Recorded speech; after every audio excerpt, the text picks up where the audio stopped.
کبھی شوہر کے بیوی پر جو حقوق ہوتے ہیں، عام بیوی پر تو یہ حقوق ہے نا، حضور نے فرمایا کہ اذا نظر الیہا سرت ہو، جب خاوند کی نظر پڑے تو خوش ہو جائے، اذا امرها اطاعت ہو، جب خاوند حکم کرے تو فرما برداری کرے، اذا غاب عنہا حافظت ہو، جب خاوند گھر میں نہ ہو تو اس کی جان مال آبرو عزت کی حفاظت کرے، اس پر حق ہے۔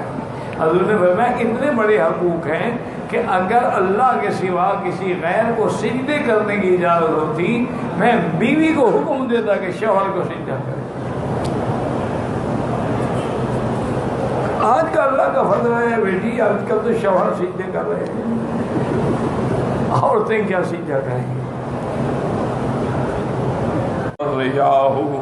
حضور نے فرمایا میں بتاؤں کہ سب سے بہتر خزانہ کیا ہے، کہ المرأۃ الصالحہ، کے گھر کے اندر صالح بیوی ہو، دین والی بیوی ہو، اور اس کے اندر 3 صفتیں ہونی چاہیے، یاد رکھیں۔ اگر میری بیٹیاں، میری بہنیں حضور کے اس فرمان کو بالکل مضبوطی سے پکڑ لیں تو ان کے گھر دنیا میں جنت بن جائیں گے۔ حضور نے فرمایا کہ پہلی کی تو یہ ہے کہ جب خاوند آئے، اذا نظر، جب اپنی بیوی پہ نظر ڈالے تو خوش ہو جائے، کہ بیوی خوش ہو کے استقبال کرے، اس کے لیے تیاری کرے، لوگوں کے لیے میک اپ سنگار نہ کرے۔ ہمارے ہاں تو یہ رواج ہے نا کہ شادیوں پہ تو بنیں گے اور سنوریں گے اور جوڑے اور کپڑے اور زیور، لیکن اپنے گھر میں جب بھی ہوں گے تو ہر وقت جو ہے برے حال میں۔ حالانکہ سب سے زیادہ حکم تو یہ ہے کہ آدمی اپنے خاوند کے لیے بنے سنورے۔ حتیٰ کہ ایک حدیث میں آتا ہے کہ جو عورت سنگار کر کے، غسل کر کے، خوشبو لگا کے گھر میں اپنے خاوند کا انتظار کرتی ہے، خاوند آتا ہے وہ خوش ہو جاتا ہے، فرمایا اس کو اس مجاہد کے برابر ثواب ملتا ہے جو دشمن کی سرحد پہ گھوڑا باندھ کے پہرا دے رہا، یعنی مجاہد، جیسے وہ مجاہد دشمن کو روک رہا ہے، یہ شیطان کو روک رہی ہے۔ تو سب سے پہلی خوبی تو عورت میں یہ ہو کہ اذا نظر سرت ہو، جب دیکھے تو خوش ہو جائے، وَإِذَا أَمَرَهَا أَطَاعَتْ ہو، اور جب خاوند کوئی حکم کرے تو اس کی تعمیل۔ حتیٰ کہ ایک روایت میں تو یہ سخت لفظ بھی آیا ہے کہ اگر خاوند کہے کہ یہ پتھر اٹھا کے اس پہاڑ پہ رکھو، وہ رکھ رہ سکے، اب ان کو اتار کے پھر یہاں رکھو، تو اس کو کرنا چاہیے، کہ اس کے لیے اطاعت ضروری۔ اور اسی طرح یہ بھی متفق علیہ فقہا کا مسئلہ ہے کہ کوئی عورت نفلی روزہ یا نفلی نماز یا اعتکاف خاوند کی اجازت کے بغیر نہیں رکھ سکتی، ورنہ اس کو کوئی ثواب نہیں ہو۔ اور جی میں نے تو روزہ رکھنا ہے، خاوند کو اگر خواہش ہو تو پھر وہ کیا کرے گا؟ اسی لیے بی بی ام سلمہ رضی اللہ تعالی عنہ فرماتی ہیں کہ حج کے موقع پر جب عرفات سے ہم مزدلفہ پہنچے تو حضور پاک نے گھر والیوں کو حکم دے دیا کہ 12 بجے رات کے بعد آپ منا چلی جائیں، اور صبح ہی منا میں جا کے اپنی گھڑگری مار لیں، اس کے بعد آپ کی قربانی ہو جائے گی، پھر آپ احرام کھول لیں، پھر طواف زیارت ہوگا۔ بیوی سے فرماتی ہیں کہ ہم جلدی سے وہاں سے آئے، منا پہنچے، اس کے بعد اپنی رمی کی، قربانی کی، مکے میں آ کے طواف زیارت کر کے فارغ ہو گئے، تاکہ ہو سکتا ہے کہ حضور بلا لے، کسی بیوی کو خیمے میں بھی بلا، بیوی ہے۔ تو اتنے بڑے حقوق ہیں خاوند کے۔ یہ بھی حضور نے فرمایا کہ اگر اللہ کے سوا کسی غیر کو سجدے کی اجازت ہوتی تو میں بیوی کو حکم دیتا کہ شوہر کا سجدہ کرے۔ اور یہ بھی حکم ہے کہ خاوند کی اجازت کے بغیر عورت اپنے گھر سے باہر نہیں جا سکتی، حتیٰ کہ فقہاء نے لکھا ہے اس کا کوئی بھائی، کوئی عزیز، کوئی باپ بھی فوت ہو جائے، جب تک اجازت رہے وہ گھر سے نہیں نکل سکتے۔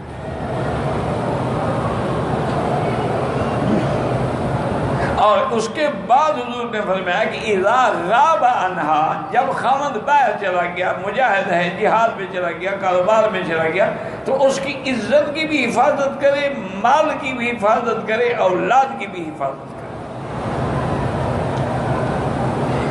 یہ نہیں ہے کہ مردوں پر حقوق نہیں، مردوں پر بھی حقوق ہیں، وَلَهُنَّ مِثْلُ الَّذِي عَلَيْهِنَّ بِالْمَعْرُوفِ، جیسے عورتوں پر حق ہے اسی طرح مردوں پر بھی حق ہے کہ اس کے نان نفقے کا، اس کے کھانے پینے کا، اس کے معاملات کا، ضروریات کا، اس کی خوشیوں کا ہر لحاظ سے خیال رکھے۔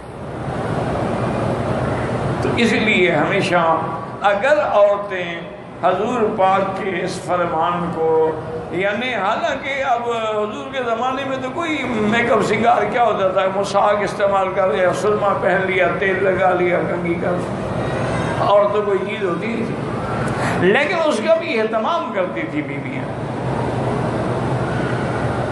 جس طرح ایک دن حضرت ابن عمر آئے حضرت ابن عباس کو ملنے کے لیے، کوئی مسئلہ پوچھنا تھا، تو رات کافی گزر چکی تھی، یعنی عشاء سے بعد متأخر وقت میں آئے، تو دیکھا کہ حضرت ابن عباس غسل کر کے، اچھے کپڑے پہن کے، خوشبو لگا کے اور بالکل تیار کھڑے ہیں۔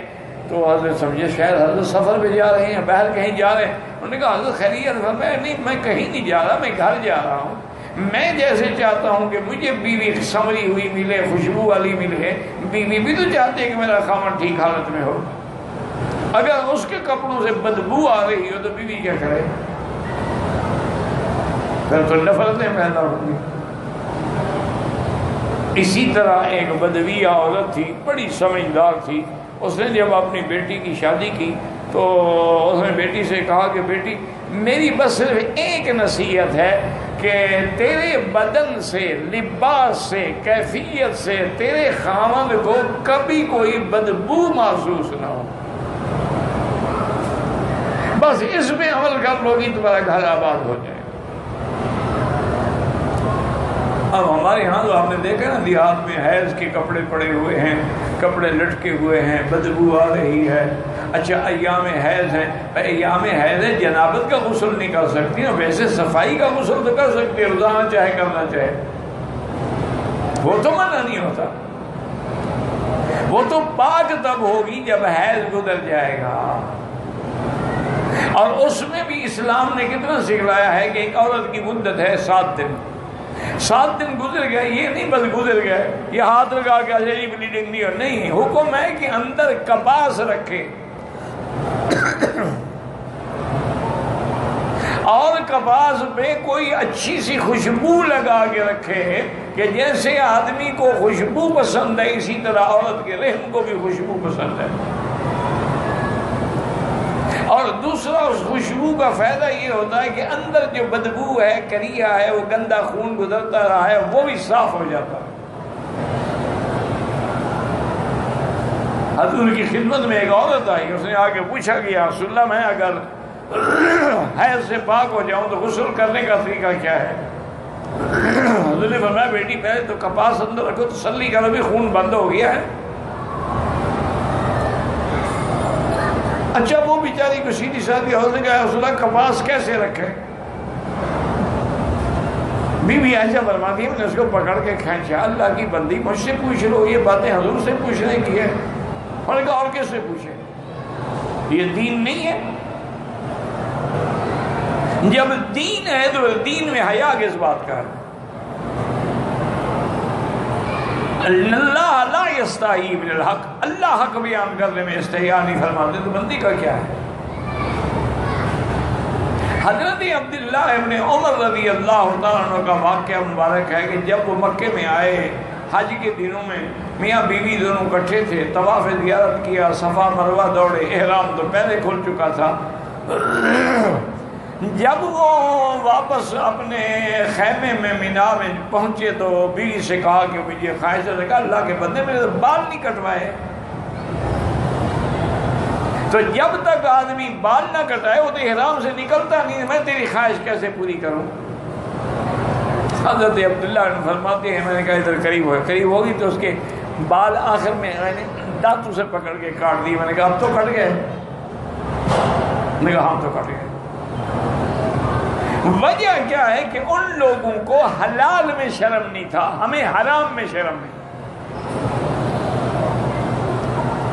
اپنی بیوی ہمارے ساتھ حج میں ہو، ہم اس کو کہ مکے مدینے میں یہ کام تمہیں ہر وقت یہی خیال رہتا ہے، پاک مقام ہے، پاک جگہ پہ ہے، ابھی پاک جگہ ہے تو یہاں جتنے بچے پیدا ہوتے ہیں بغیر میاں بیوی کے ملنے سے پیدا ہوتے ہیں، آسمانوں سے گرتے ہیں،